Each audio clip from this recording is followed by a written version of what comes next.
Here we go. Ready? Oh, who's better than me? Yeah.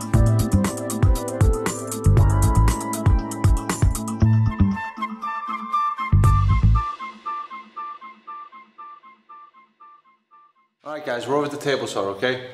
Now check it out, okay? Very important, zero tolerance insert out of wood. Really important for this process, okay? So once you get the insert in place, did I mention that it's wooden and it's zero tolerance, okay? What do you want to do? Another piece of wood that we need a piece of wood that has a really obtuse angle on it, okay? See this right here? Because this is kind of like a riding knife in a sense, okay? And it needs to be flat and it needs to be jointed on one side. You know what I mean? It needs to be kind of clean. I just have a piece of scrap cherry, okay? You can make it out of whatever you want, you know? But anyway, the first thing we did after we made the zero tolerance insert out of wood, and like I told you 2 seconds ago, it's very helpful if this was like a skill saw blade that was really thin, you know what I mean? This is like a honking forest blade that takes way too much material off, you know what I mean? So I wouldn't recommend this, you know? And there's another company, not that I ever give people plugs, but there's a blade company in Rhode Island, I think it's Rhode Island, that makes really awesome blades. They call it Burn Tools. Oh, it's in Massachusetts. Burn Tool in Fall River. It's a friend of mine. He's 90 years old, guys. 90-year-old guy. Marshall, what's up out there, buddy? I'm gonna give your blade another plug. But him and his dad used to go around and sharpen blades and straighten out blades in these old mills all around town. You know what I mean? When he was a kid. So he designed this really awesome blade. I think he was the inventor of the first thin curved blade. And whatever, you know what I mean? I don't know what happened with whatever, but he came out with this blade. I have one, he gave it to me, and I love that blade. You know, I'm trying to get him in bed with SawStop or somebody to get him these really nice blades out there because they're awesome. They're like $100 maybe, you know, if you call him up, tell him I sent them, maybe we'll give you 10 bucks off or something. But it's a really great blade, you know? Burn Tool in Fall River, okay? But anyways, it's just a great blade. I don't have it on my saw right now because, you know, this is just a demonstration. So, you have your thin curved blade in your saw. You come up through your zero tolerance insert that's made out of wood. Alright? You come up and you have to draw a line, okay? So, you can probably see this line right here. I'm going to do a little owl trick here. Sorry, everybody. I need a camera guy. You know what I mean, guys? I love doing this. It's just a pain in the ass to do it all by myself all the time. You know, you see the line right here? Okay? I basically just held my straight edge up against the blade, and I drew a line on the insert, and then I drew a line on my nice new table that me and Al just made for like 10 bucks. So, it's a hollow, I mean, it's a solid door that I got at Grossman's Outlet, and I just cut it in half. But anyways, you can see that I have a line that's coming down the other side here too, guys. So, you draw that line as parallel to the outside face of your blade. Where am I? Right there, okay? And then you take your cool little thing you just made, and you put it right here, everybody. Okay, you can use brads. I just happen to not have brads long enough, so I'm just going to use my screws. Okay? And since I just did this yesterday, it's kind of fresh in my mind.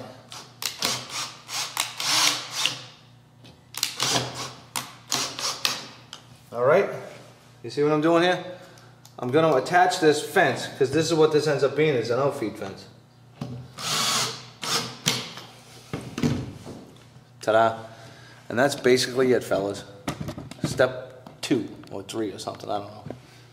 You make your stupid thing here and you attach it to the other couple of stupid things. Okay, it's important to make sure that this insert doesn't move around either. You know what I mean? Okay, so now that you have your riding knife looking outfeed fence, it's time to go to the other side of the fence, okay? And here I am. So, what you want to do is you want to take a block that's big enough. I just happen to have this one that's in my scrap pile. So I have a block, okay, and I'm gonna bring it over so it's not like in the middle of the blade. It's kind of off to the side of the blade, okay? It's just at the tip of the blade, all right, guys? Look. I can't see, hold on. There you go. Okay, so this is the block, and I'm just gonna set it just so it's right about there, okay? You get that? All right. A lot of jumping around, I know. I told you this is going to be kind of a long video, so hopefully you're chilling.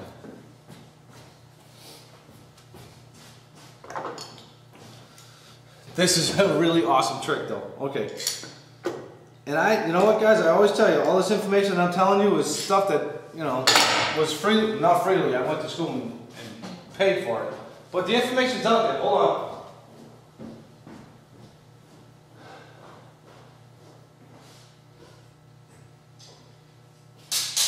Hey, some clamps. Hang on. All right, I'm back. Sorry, I get some longer clamps. You know what, guys? This information's out there. None of this is an original thought of mine, or to be honest with you, I don't think anybody else is out there. There are a lot of people that want to try to convince you that they're experts in the field. You know, I'm not one of them. I'm just trying to show you guys a little bit of, you know, ouch. See, I hurt myself because I was saying I wasn't an expert, because I really am. Just kidding, we just fella, just kidding. Alright, man. But anyways, time to get off the soapbox, you know what I mean? I don't like bitching. Well, I kind of like bitching. I'm kind of a bitch. I'm never happy. My poor girlfriend. Alright, but anyways, guys. You see what I got going on here? I'm just going to use a piece of wood, you know, for demo. Here is Eli's piece. Mine's already all done, you know, so I'm making another one, you know, for you guys and for Eli, whatever. I would have been done with this a long time ago, but that's okay. I just love working on Sundays for you guys, no problem, man. Teach chisel. All right, all right, man. So you have your log. It's still the full thickness of the 1/2 inch plus whatever the bandings are, okay? Now, you see this depth right here where my finger is? Like, this is what you want.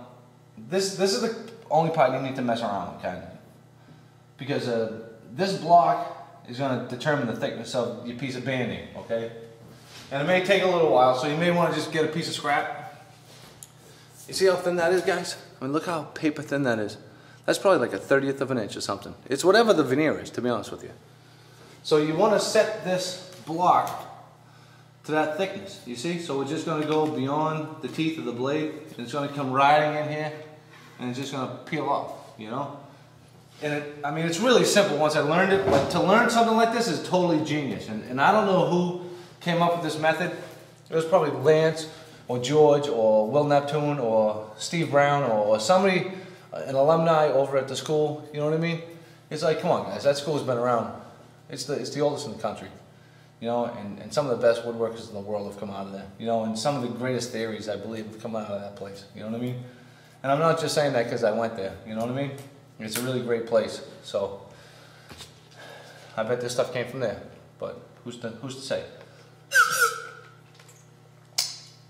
But anyways, I'm going to get to ripping a piece of this just to show you what's happening, alright? Because now that this outfeed table is in line with the outside of the table, the blade, it's because when you come riding through here, fellas, you don't want to go past the blade and then have your block die into the blade, like BWAM! Because then it's going to take too much stock out of the back of your log, and it's not going to stay flat, you know what I mean?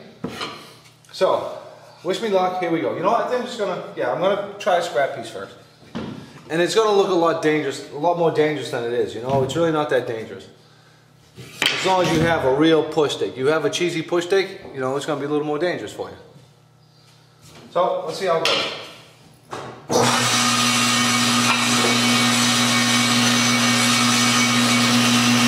And flatten it down.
See?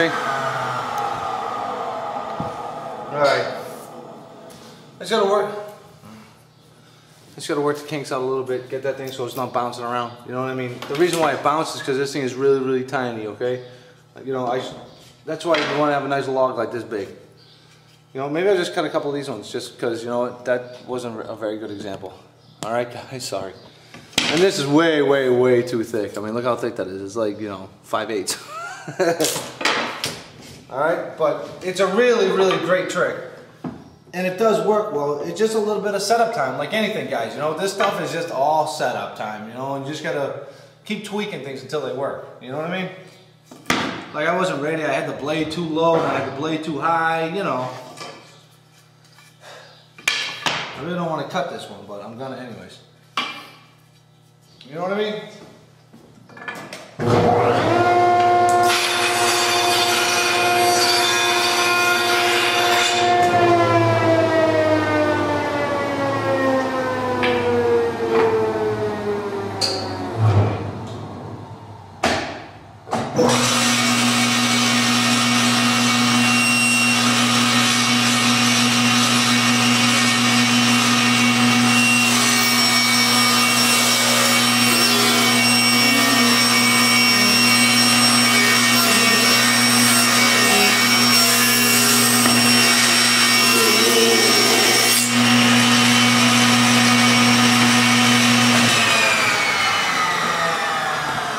Alright, man.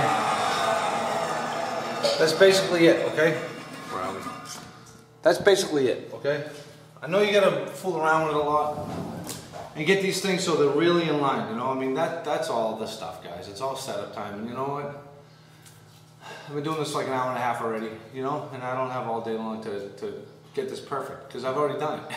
I should have filmed it before, but I didn't, you know what I mean?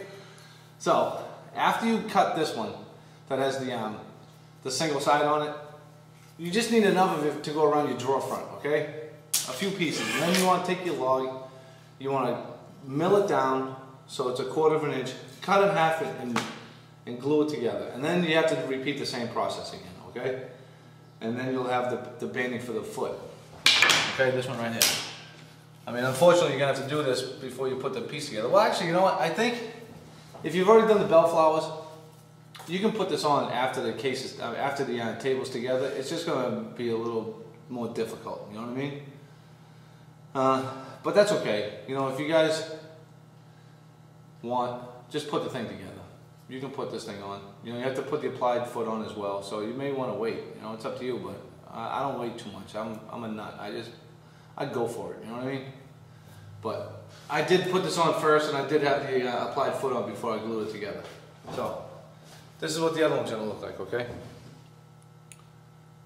You know what I mean? And this stuff is kind of a pain in the neck, but it's not that bad, you know? But it's worth it, because look. This is the detail that we get, fellas. You know what I mean? I mean, it's just incredible. I mean, look at the detail on this drawer front.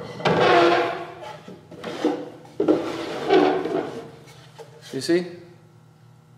And look at that corner. It looks like it's 4 different pieces, but it's only 2 different pieces. You know what I mean? And you can see all the different rays and all the flecking and all the 3-dimensionality. I'm convinced that's not a word. I can't even pronounce it. But thanks for breaking my you-know-what deal. That was kind of funny in the forum, you know? Appreciate it. That's alright. You gotta have thick skin over here at the forum. You know what I mean, fellas? But it's been a lot of fun, guys. I can't believe you guys are actually building this thing. You know? I'm psyched. I'm proud of you guys, you know? It makes all the effort worth it, you know what I mean? And Eli's put a ton of time into it too, and you know, I think that he's really enjoying himself and learning a lot, you know? I mean, hey, the kid's like in his first year at North Bennett, so it ain't like, you know, he has a ton of experience, you know, and I think he's gone above and beyond as well. For free. Because I don't know if he's learning much down here, you know what I mean? But he's having a good time. So this is it, guys. I mean, look at that. You know, this is what you guys are going to do, even if you've never ever done it before. You know, I mean, honestly, if you've never done this before, it's not beyond you. And you don't need to go buy $10,000 worth of tools, and you don't need like all sorts of gizmos with a vacuum hose on it and all this stuff. You know what I mean? You just need to have good information. You know, information is key when it comes to woodworking. Look at this thing. You know, you guys are building it. You know, so I know that probably wasn't the best demonstration in the world, but you know what, guys? I hope you got the information enough, and then you know you can execute it, and then teach all the other guys that might be coming up from the rear inside the farm. You know. But this is it, guys. This is it. And stay tuned. Once we get like the cuff for the foot, and we get to put this thing together, we get to work in this drawer. And this drawer is a lot of fun. And I filmed this drawer like right after I made it, so I think I still have long hair in that one. I don't know. You know, hopefully you guys will know how to make a drawer.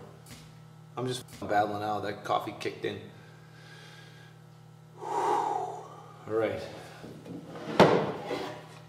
Oh yeah, look at that, buddy. You know, even though you guys, I took myself out of the running, I'm still gonna be the nicest one. T-Chisel, baby. All right, man. Sorry I rambled. Bye.